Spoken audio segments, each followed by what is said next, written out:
ผู้ตรวจราชการสำนักนายกรัฐมนตรีครับเขตตรวจราชการที่ 14ได้มีการประชุมคณะกรรมการท่านมัพิบาลจังหวัดอำนาจเจริญครับที่ห้องประชุมศูนย์ปฏิบัติการจังหวัดอำนาจเจริญสารกลางจังหวัดอำนาจเจริญ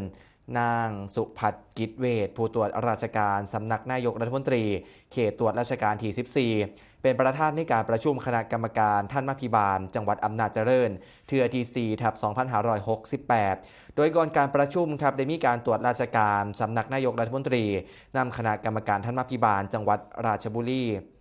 เข้าพบแสดงความยินดีและก็หารือขอราชการกับนายสินิสมเขียวหวานผู้ว่าราชการจังหวัดอำนาจเจริญคนใหม่โดยในที่ประชุมครับได้มีการประกาศรับรองรายชื่อกรรมการท่านมัพิบาลจังหวัดอำนาจเจริญชุดใหม่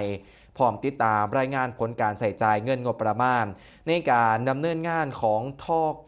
กทจ.อำนาจเจริญประจำปีงบประมาณ 2568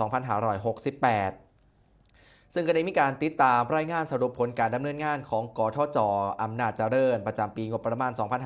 2568การแจ้งมติคณะกรรมการท่านมัพิบาลจังหวัดอำนาจเจริญและก็มีการพิจารณาการสอดส่องโครงการตามแผนปฏิบัติราชการประจำปีของจังหวัดกลุ่มจังหวัดของกทจ.อำนาจเจริญประจำปีงบประมาณ 2568รวมไปถึงการสนับสนุนงบประมาณเพื่อเป็นค่าใช้จ่ายในการดำเนินงานและการจัดเหตุแผนการใส่จ่ายงบประมาณของคณะกรรมการท่านมัพิบาลจังหวัดอำนาจเจริญประจำปีงบประมาณ 2569การคัดเลือกแผนงานโครงการและการจัดเหตุรายงานสรุปผลการดำเนินงานของคณะกรรมการท่านมัพิบาลจังหวัดอำนาจเจริญประจำปี 2569ครับ